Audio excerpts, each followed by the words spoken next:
Party के प्रति समर्पण की और अनुशासन की शपथ पढ़कर हम लोग इस कार्यक्रम की शुरुआत करेंगे। आप सब अपने अपने स्थानों पर खड़े हो जाएं। मैं पार्टी के प्रति समर्पण और अनुशासन की ये शपथ पढ़ूंगा। मेरे साथ आप इस शपथ को दोहराएं। मैं लोक जनशक्ति पार्टी रामविलास का सक्रिय सदस्य हूँ। मैं शपथ लेता हूँ कि मैं आजीवन पार्टी के प्रति समर्पित रहूंगा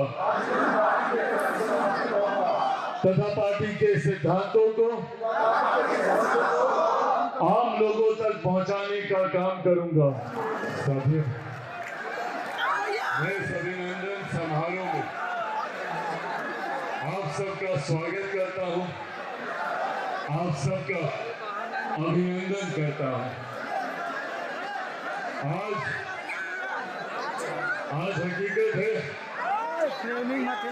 कि आज पार्टी को जो ये नई जीत, नई ऊंचाई हासिल हुई है, उसका श्रेय अगर किसी को जाता है तो वो श्रेय सिर्फ और सिर्फ आप कार्यकर्ता साथियों को जाता है। ये आप लोगों की देन है, ये आप लोगों का संघर्ष है, ये आप लोगों का परिश्रम है और ये आप लोगों का विश्वास है। अभी जिस शपथ को मैंने पढ़ने का काम किया कि मैं पार्टी के झंडे को कभी झुकने नहीं दूंगा, आप लोगों ने इस शपथ के एक एक शब्द को सत्य कर दिखाया। आज मुझे इस बात को कहने में कहीं कोई संतोष नहीं है कि मेरे नेता, मेरे पिता आदरणीय रामविलास पासवान जी जहां कहीं भी होंगे, उनको ना सिर्फ पार्टी को मिली इस जीत पर खुशी हो रही होगी, बल्कि आप सबकी मेहनत, आप सबके संघर्ष को देखकर एक एक कार्यकर्ता पर वो गर्व कर रहे होंगे। इस बात का मुझे पूरा विश्वास। इस बात का प्रमुखता से जिक्र किया कि पार्टी को किस दौर से गुजरना पड़ा, कितना पार्टी ने संघर्ष देखा, भाई थोड़ा पीछे रखो, कितना पार्टी ने धोखा देखा, अंदर घुसा रहा है तो ऐसे पूरा मत घुसा। कितने लोगों ने अपना होने के बावजूद अपनों की ही पीठ में खंजर घोंपने का काम किया। मैं कतई इतिहास की उन गलियों में दोबारा नहीं जाना चाहता, पर हाँ इतना जरूर कहना चाहता हूँ कि इतिहास से सीख लेकर हम लोगों को आगे बढ़ने की जरूरत है। हम लोगों को ऐसे लोगों को चिन्हित करने की जरूरत है, ऐसे लोगों को अंकित करने की जरूरत है, जिन लोगों ने निस्वार्थ भाव से पार्टी के बुरे दिनों में पार्टी के प्रति अपना समर्पण दिखाने का काम किया, जिन्होंने पार्टी की विपरीत परिस्थितियों में भी पार्टी के झंडे को बुलंदी से लहराने का काम किया, ऐसे लोगों को आगे लेकर चलने की जरूरत है। आज आप लोगों के समक्ष मैं पार्टी के तमाम वरिष्ठ नेताओं से और खास तौर पर हमारे प्रदेश अध्यक्ष से यह आग्रह करूंगा कि ऐसे लोग जिन्होंने पिछले 3 साल बिना इस बात का लालच किए कि आने वाले दिनों में पार्टी उन्हें कोई पद दे रही है, नहीं दे रही है, बिना इस बात की चिंता किए कि क्या वो मंच पर पहली पंक्ति पर बैठे हैं, नहीं बैठे हैं, बिना इस बात की परवाह किए कि तस्वीर में उनको सामने बुलाया जा रहा है कि नहीं, बिना इस बात की परवाह किए कि अखबार में उनका नाम लिखा जा रहा है कि नहीं, ऐसे लोगों को चिन्हित कर पार्टी को और मजबूती हम लोग को देने की जरूरत है, जिन लोगों ने पार्टी के साथ ईमानदारी से अपना समर्पण दिखाने का काम, और साथ ही में ऐसे लोगों को भी चिन्हित करने की जरूरत है जो दिखाने के लिए तो पार्टी के साथ रहे, बड़े बड़े पदों पर रहे, पर उन्होंने गणेश परिक्रमा करने के अलावा और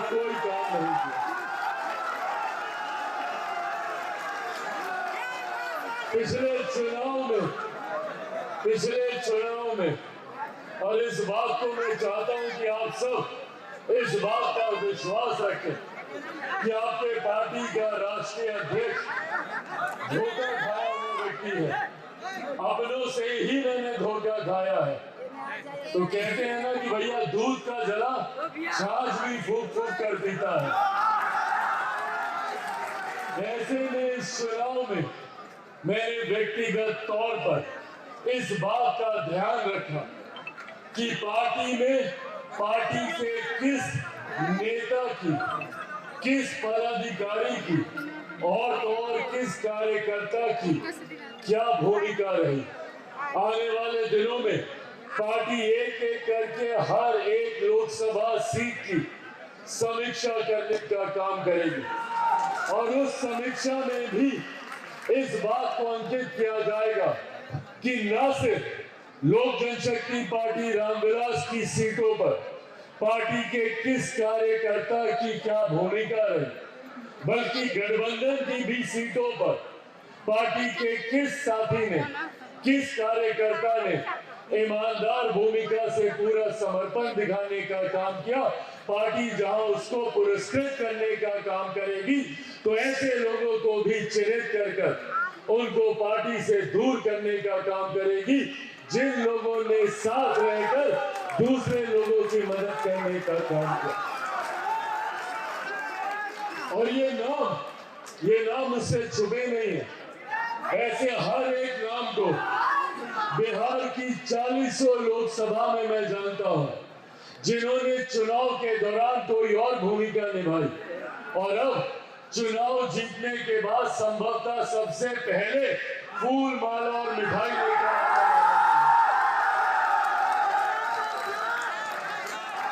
ये बातें आज आप लोग के समक्ष सिर्फ इसलिए कर रहा हूं ताकि मेरे पार्टी के उस जमीनी कार्यकर्ता को इस बात का विश्वास हो कि पार्टी आपके समर्पण पर गर्व करती है। पार्टी आप लोगों की ईमानदारी पर गर्व करती है। आप लोगों की मेहनत की वजह के बिना ये जीत कतई संभव नहीं हो सकती थी। आज जब देश में नहीं दुनिया में इस बात का जिक्र हो रहा है, जब दूसरे देशों में भी जब लोग इस बात की चर्चा कर रहे हैं कि भैया ये हमारे प्रधानमंत्री आदरणीय नरेंद्र मोदी जी का सामर्थ्य है कि वो तीसरी बार लगातार चुनकर देश के प्रधानमंत्री बने हैं, तो ऐसे में हर उस दल का भी आकलन हो रहा है जिस दल ने उनको तीसरी बार प्रधानमंत्री बनाने में एक महत्वपूर्ण भूमिका निभाने का काम किया। और ऐसे में सबसे मजबूती से अगर किसी पार्टी का जिक्र हो रहा है तो वो लोक जनशक्ति पार्टी रामविलास का जिक्र है। साथियों, ये सामान्य बात नहीं थी, ये सामान्य परिस्थिति नहीं थी कि एक ऐसी परिस्थिति में जहां पर विपक्ष ने साम दाम दंड भेद पूरी अपनी ताकत, पूरी अपनी शक्ति लगा दी कि किसी भी तरीके से एनडीए के प्रत्याशियों को चुनाव हराया जाए। उन्होंने झूठ बोलने का काम किया, गलत नैरेटिव सेट करने का काम किया। उन्होंने हर मन से कभी आरक्षण को लेकर, कभी संविधान को लेकर, कभी लोकतंत्र को लेकर भ्रमित और झूठी बातें फैलाने का काम किया। और ऐसा नहीं है कि लोग उनकी बातों में नहीं आए। कई ऐसे राज्य हैं जहां पर उनकी इन बातों का असर हुआ।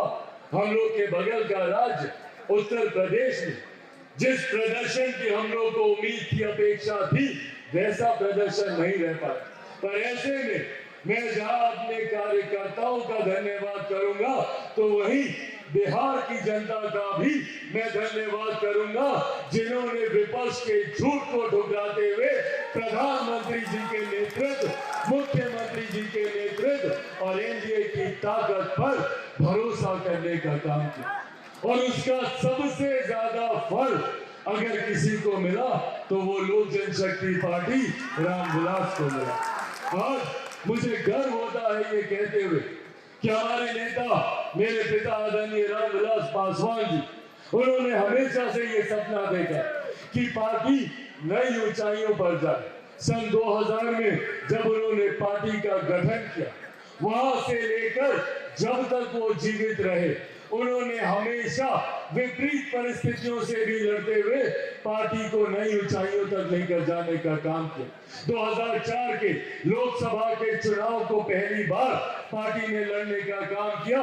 4 सांसद उस वक्त हमारे जीत कर आए, उसमें से एक सांसद रामा किशोर जी भी यहाँ पर मौजूद हैं। ये तमाम सांसद एक एक कर 2009 में जरूर हम लोग विपरीत परिस्थितियों से गुजरे, पर उसके बाद पुनः पार्टी ने एक नई ऊंचाइयों को देखने का काम किया, जब 2014 में 7 में से 6 सांसद हम लोग जीत कर आए। और उसके बाद से लगातार पार्टी ने ये कंसिस्टेंसी बरकरार रखी। कोई ये नहीं कह सकता भैया कि पार्टी आई धोखे में जीत कर चली गई। हम लोगों ने 14 में भी अपने आप को साबित किया, हम लोगों ने 19 में भी अपने आप को साबित किया। 6 सीटें लड़े, 6 की 6 हम लोगों ने जीतने का काम किया। और 2024 में भी हम लोगों ने पुनः अपने आप को साबित करने का काम किया। 5 सीटें हम लोग लड़े और 5 की 5 सीटें हम लोगों ने जीतने का काम किया। कुछ दिनों पहले भारतीय जनता पार्टी के कुछ शीर्ष नेताओं से हमारी बातचीत चल रही थी, अनौपचारिक बातचीत थी, पर बातचीत में मुस्कुराते हुए उनके समक्ष हमने ये बात भी रखी कि भैया गठबंधन ने हम लोग को महज 5 सीटें दी, 5 की 5 हमने जिता के दी। अगर आप हमको 10 सीटें भी दे दे तो हम 10 की 10 बातें जिता सकते। ये विश्वास आज की तारीख में गठबंधन के साथियों का भी लोक जनशक्ति पार्टी रामविलास ने, आज ये विश्वास गठबंधन के साथी भी हम लोगों पर करते हैं कि 100% का अगर रिकॉर्ड कोई पार्टी बरकरार रख सकती है तो वो लोक जनशक्ति पार्टी रामविलास। आज साथियों, मुझे गर्व होता है ये कहते हुए कि पार्टी ने जिन सिद्धांतों को, जिन विचारों को आगे लेकर चलने का काम किया, उसी के अनुसार पार्टी ने फैसले लेने का भी काम किया। लोक जनशक्ति पार्टी रामविलास ने हमेशा बिहार फर्स्ट, बिहारी फर्स्ट की सोच को धरातल पर उतारने का प्रयास किया। ऐसे में हमेशा हर मंच से मैंने प्रमुखता से जिक्र किया कि किसी भी देश, किसी भी प्रदेश में एक उस प्रदेश की आधी आबादी उस प्रदेश की ताकत होती है। आज मुझे गर्व होता है कि जब मेरे तमाम सांसद लोकसभा जाते हैं और लोकसभा में एक नए बिहार की तस्वीर पूरे देश को दिखाई देती है। एक ऐसे बिहार की तस्वीर जिसको अभी तक अपराध और भ्रष्टाचार के साए में लपेट कर रखा जाता था। अभी तक दशकों से अगर बिहार का जिक्र होता था तो सिर्फ आपराधिक छवि की वजह से होता था, भ्रष्टाचार की वजह से होता था। देश दुनिया के लोगों को बिहार के नेताओं पर, बिहार के सांसदों पर विश्वास नहीं होता था। पर आज जब मेरे सांसद बिहार लोकसभा में तब जाने का काम करते हैं तो देश भर के सांसद आकर इनसे मिलते हैं, उन्हें खुशी होती है, गर्व होता है कि ऐसे पढ़े लिखे युवा सांसदों को पार्टी ने मौका देने का काम किया जो बिहार की एक नई छवि को रखने का काम करेंगे। ये वो नए बिहार की छवि है जिसके निर्माण की कल्पना हम सबके नेता आदरणीय रामविलास पासवान जी ने की थी। ये वो नए बिहार की छवि है जिसकी सोच के साथ बिहार फर्स्ट, बिहारी फर्स्ट आगे बढ़ने का काम कर रहा है। ऐसे में उस छवि को जब हम लोग संसद में प्रस्तुत करने का काम करते हैं तो पार्टी का सर भी इससे ऊंचा होता है।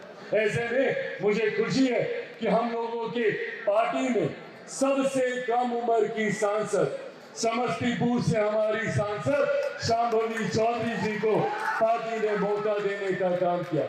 न सिर्फ ये सबसे कम उम्र की है बल्कि उम्र कम होने के बावजूद जो इनकी जानकारी है, जो इनका अनुभव है, जो इनकी शिक्षा है, जिस तरीके से ये अपनी बातों को रखने का काम करती है, न सिर्फ हमारे प्रदेश की युवा शक्ति का ये प्रतिनिधित्व करती हैं, बल्कि ऐसी आधी आबादी जो महिलाओं से आती है उनका भी मजबूती से प्रतिनिधित्व करने का काम शांभवी चौधरी करती है। मैं चाहता हूं एक बार जोरदार ताली से आप लोग शांभवी जी का यहाँ पर स्वागत करें। वहीं राजेश वर्मा खगड़िया से हमारे युवा सांसद, तेज तरह इनके भाषण को भी आप लोगों ने सुना, किस खूबसूरती से इन्होंने राष्ट्रकवि रामधारी सिंह दिनकर जी की रश्मिवती की पंक्तियों को कितनी खूबसूरत से इन्होंने आप सबके सामने रखने का काम किया। ये वो शिक्षा है जो आपकी कार्यशैली को और मजबूत करने का काम करती है। ये वो जानकारी है जो आप लोगों की समस्या का समाधान रखने की क्षमता रखती है।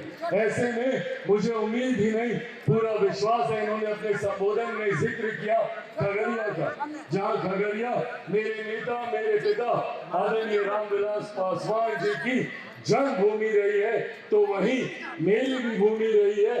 आज भी मैं इन्हीं का वोटर हूँ, इन्हीं को वोट करने में भी खगड़िया शहर बनने जाता हूँ। तो ऐसे में राजेश वर्मा जब सदन में अपनी बातों को रखेंगे तो ये उन युवाओं का प्रतिनिधित्व करेंगे जो बिहार के युवा आज भी बिहार छोड़कर दूसरे प्रदेशों में जाने के लिए मजबूर होते हैं, जो ऐसे युवा जिनको अपने राज्य में अवसर नहीं मिलते, उनकी उम्मीदों को, उनकी आकांक्षाओं को पूरा करने का काम राजेश वर्मा करेंगे। मैं चाहता हूं एक बार जोरदार ताली से आप लोग राजेश वर्मा का भी वहां पर स्वागत करें।